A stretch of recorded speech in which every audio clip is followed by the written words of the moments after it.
Global warming की समस्या आज किसी विशेष क्षेत्र तक सीमित न रहकर पूरे विश्व की समस्या बन गई है। इसने मानव जीवन के साथ ही साथ पेड़ पौधों के उन्मुक्त विकास को भी प्रभावित किया है, जिससे न सिर्फ विभिन्न फल, सब्जी और फसलों के उत्पादन में कमी आई है, बल्कि इसने कृषि कार्य की लागत को भी बढ़ा दिया है। ऐसे में यह आवश्यक था कि ग्लोबल वार्मिंग से मानव जीवन पर पड़ने वाले प्रभाव को ही कम न किया जाए, बल्कि कृषि कार्य को हो रहे नुकसान से बचा कृषकों की ही नहीं बल्कि पूरी मानवता की सेवा की जाए। और ऐसा ही कुछ किया है बिहार सरकार के मुखिया नीतीश कुमार ने। अपनी दूरदर्शी सोच का परिचय देते हुए जल जीवन हरियाली अभियान की शुरुआत की और इसके तहत फरवरी 2019 को राज्य के 8 जिलों के 5-5 गांवों में पायलट प्रोजेक्ट के रूप में जलवायु अनुकूल कृषि कार्यक्रम की शुरुआत कर दूसरे वर्ष में ही बिहार के 30 जिलों तक इस अभियान को पहुंचा।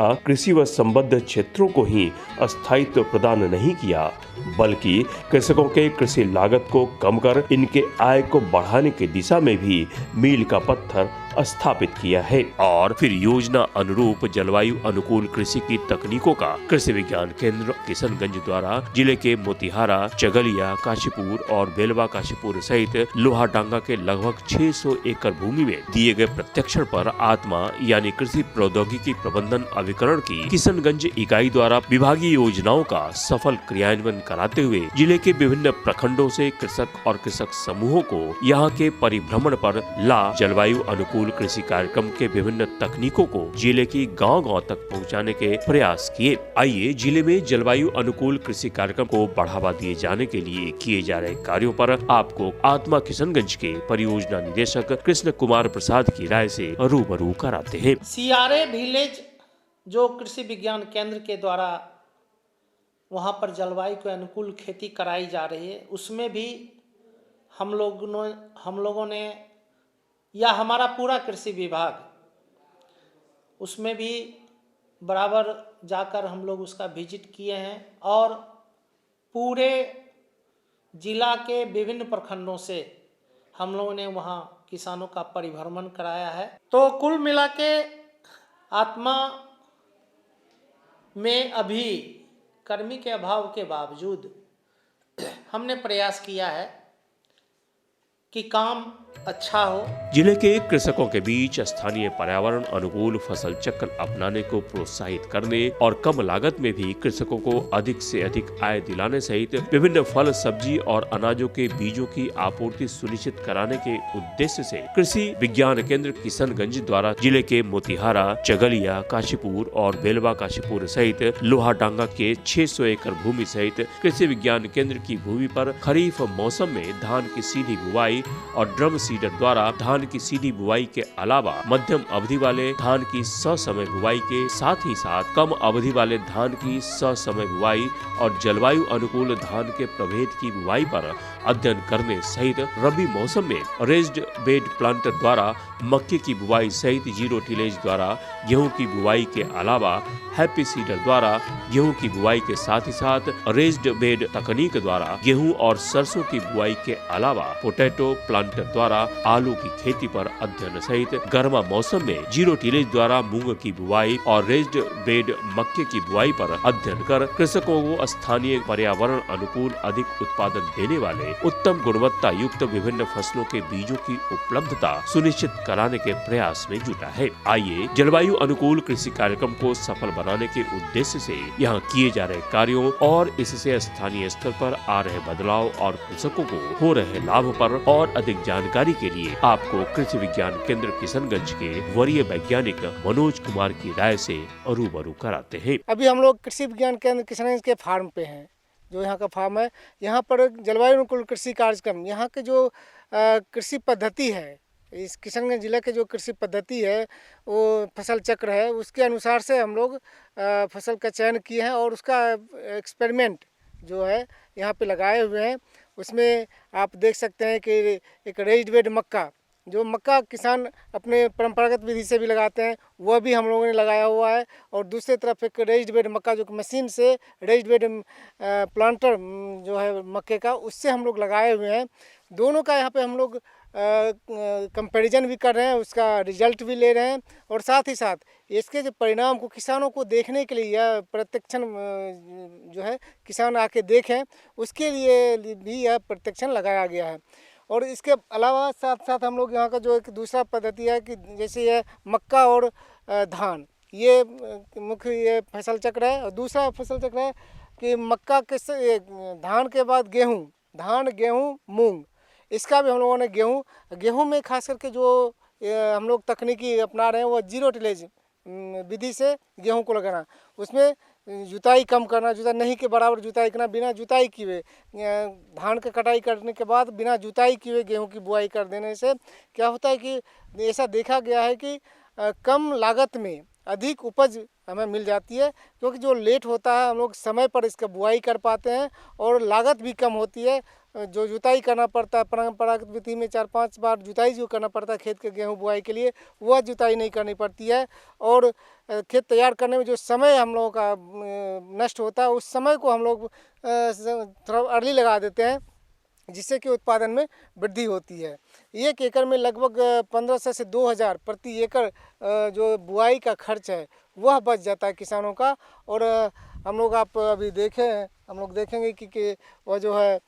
0 टिलेज विधि से जो गेहूं की बुआई किया गया उसका फसल कितने अच्छा यहाँ पे है। और मक्का है, मक्का अभी किसानगंज के लिए मक्का जो है फसल जो बहुत अभी बहुतायत में हो रहा है, बहुत किसान इसको अपना रहे हैं, धान को छोड़ के लोग मक्का लगा रहे हैं। तो मक्का को भी रेज्ड बेड मक्का को लगाएं, तो इससे क्या होता है लगभग 20 से 30% जल की बचत हो जाती है। आप रबी सीजन में मक्का लगाएं चाहे खरीफ में लगाएं, हालांकि यहाँ रबी में ही लगता है, खरीफ में नहीं लगता है, कि दोनों सीजन में यदि मक्का रेज्ड बेड विधि से लगाते हैं तो इसके फ़ायदे हैं। यदि ये खरीफ सीजन में लगाते हैं तो उसमें क्या है कि यदि रेज्ड बेड विधि से लगाते हैं तो ड्रेनेज आसानी से हो जाता है, जल जमाव नहीं होता है। और रबी के सीज़न में जो लगाते हैं तो उसमें पानी की ज़रूरत होती है, तो पानी 20 से 25% पानी की बचत होती है। इसमें 2 पंक्ति में एक ही नाला बना हुआ है सिंचाई का, जो फरो होता है, एक कूड़ होता है, 2 पंक्ति के बीच एक कूड़ है, उसमें हम लोग अल्टरनेट फरों में इसमें सिंचाई करते हैं, तो सिंचाई जल भी इसमें कम होता है, साथ साथ इसमें पैदावार भी अच्छा देखा गया। और अभी तक हम लोग जो देख रहे हैं किसान के फील्ड में भी देख रहे हैं और यहाँ पर भी देख रहे हैं कि जो रेज्ड बेड मक्का से प्लांटर से लगाए हैं तो उसके जो बढ़वार अभी तक अच्छा है। तो यह कृषि विज्ञान केंद्र पूरे ज़िले के किसानों के लिए जो फसल चक्र है उसका जो है यहाँ पे हम लोग परीक्षण करते हैं। किसान के 5 गांव हम लोगों ने चयन किया है जलवायु अनुकूल कृषि कार्यक्रम के अंतर्गत। उस 5 गांव में हम लोग यही तकनीकी को 5 गांव में भी ले जा रहे हैं, किसान के खेत पे ले जा रहे हैं, किसान के यहाँ प्रत्यक्षण करा रहे हैं। अभी हमारे 5 गांव में रेज्ड बेड प्लांटर से मक्का लगा हुआ है, 0 टिलेज विधि से गेहूँ लगा हुआ है, राई जो है रेज्ड बेड राई लगा हुआ है। तो ये सब प्रत्यक्षण हमारे गांव में लगा हुआ है और हमारे प्लॉट पे भी लगा हुआ है। इससे कम खर्च में, खास करके जो जलवायु परिवर्तन हो रहा है और आगे आने वाले समय में और होगा, तो उसके अनुसार से हम लोगों को अधिक से अधिक मशीनरी का उपयोग करके समय पर बुआई हम लोग समय पे करें। बुआई में लेट होने से किसानों को बहुत लॉस होता है, तो समय पे बुआई करें। और जलवायु को देखते हुए हम लोग जो है समय समय पर एडवाइजरी भी किसानों को देते हैं, जो इस समय कैसा चल रहा है और क्या करना चाहिए, कौन सा कृषि कार्य कब करने चाहिए, इसके एडवाइजरी देते हैं। और सभी कृषि कार्य समय पे करें। समय पे करने के लिए हम लोग मशीनरी का उपयोग कर रहे हैं। मशीनरी के उपयोग से लागत कम होती है और वैज्ञानिक तरीके से उसका जो है बुआई हो जाता है, लागत कम होती है और पैदावार भी ज़्यादा होता है। संसाधन संरक्षण होता है, संसाधन की यानी लेबर कम लगता है, कॉस्ट कम लगता है, मिट्टी की संरचना भी खराब नहीं होती है, आय अधिक होता है। कृषि विज्ञान केंद्र और आत्मा किशनगंज द्वारा कृषि कार्य में ग्लोबल वार्मिंग के प्रभाव को कम करने और जलवायु अनुकूल कृषि कार्यक्रम को बढ़ावा देने के लिए यहाँ सामरिक अनुसंधान और स्वस्थ प्रतिस्पर्धा पर आधारित क्षमतावर्धक परियोजनाओं का क्रियान्वयन किया जा रहा है, जिसमें स्थानीय पर्यावरण अनुकूल बीजों की उपलब्धता सुनिश्चित करा, आधुनिक और नवीन तकनीकों के प्रयोग द्वारा विभिन्न तरह के बीजों को इनकी खेतों पर लगवा प्रत्यक्षण और प्रशिक्षण सहित अन्य कई तरह के लाभ दे। इन कृषकों को जलवायु अनुकूल फसल चक्र अपनाने सहित उत्तम बुवाई तकनीक अपनाने को प्रेरित करने के साथ ही साथ पोषक तत्व प्रबंधन की तकनीक की जानकारी उपलब्ध करवा विभिन्न फसलों के उत्पादन और उत्पादकता को बढ़ा अधिक से अधिक आय उपलब्ध कराने के प्रयास किए। आइए जिले में जलवायु अनुकूल कृषि कार्यक्रम के सफल क्रियान्वयन से स्थानीय स्तर पर आ रहे बदलाव पर आगे चर्चा से पहले यहाँ किए जा रहे कार्यों पर और अधिक जानकारी के लिए आपको स्थानीय युवा किसान राजन कुमार पासवान की राय से रूबरू कराते हैं। मेरा नाम राजन कुमार पासवान है, गांव बेलवा काशीपुर और पहले भी हम लोग खेती करते थे। जब से कृषि विज्ञान केंद्र से हम लोग जुड़े हैं, वहाँ के साइंटिस्ट लोग आके खेती करने के कुछ नया नया तरीका बताते हैं। जिस हिसाब से हम लोग खेती किए तो हम लोग को बहुत लाभ हुआ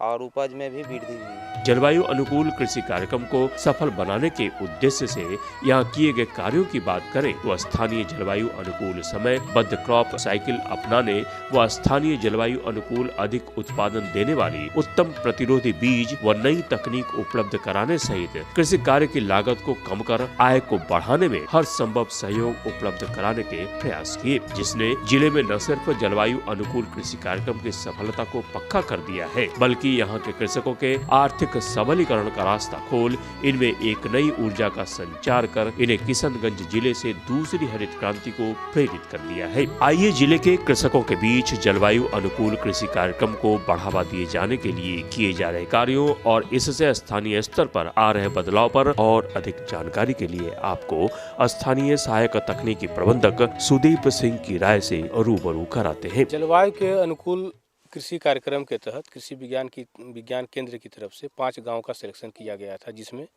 काशीपुर बेलवा काशीपुर भी, जिसमें एक ग्राम है। आत्मा की तरफ से यहाँ पे हम किसानों का परिभ्रमण करवाते हैं। सारे प्रखंडों से 50-50 किसानों को हम लोग यहाँ पे परिभ्रमण करवाए। यहाँ से किसानों को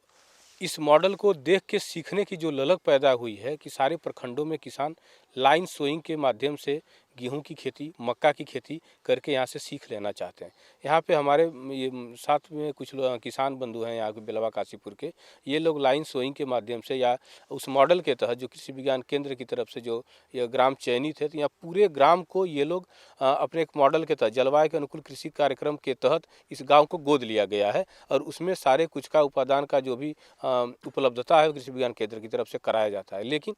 हम लोग आत्मा की तरफ से क्या किए कि सारे प्रखंडों से 50-50 किसानों को एक बार विजिट करवाए हैं। कुछ सेलेक्टिव किसान यहाँ से बहुत सीख लिए हैं और यह कार्यक्रम से किसानों में एक अंदरूनी ताकत पैदा होती है कि नहीं सर, पहले जो हम कार्य करते रहे थे, जो हम मक्का उत्पादन कर रहे थे, गेहूँ उत्पादन कर रहे थे,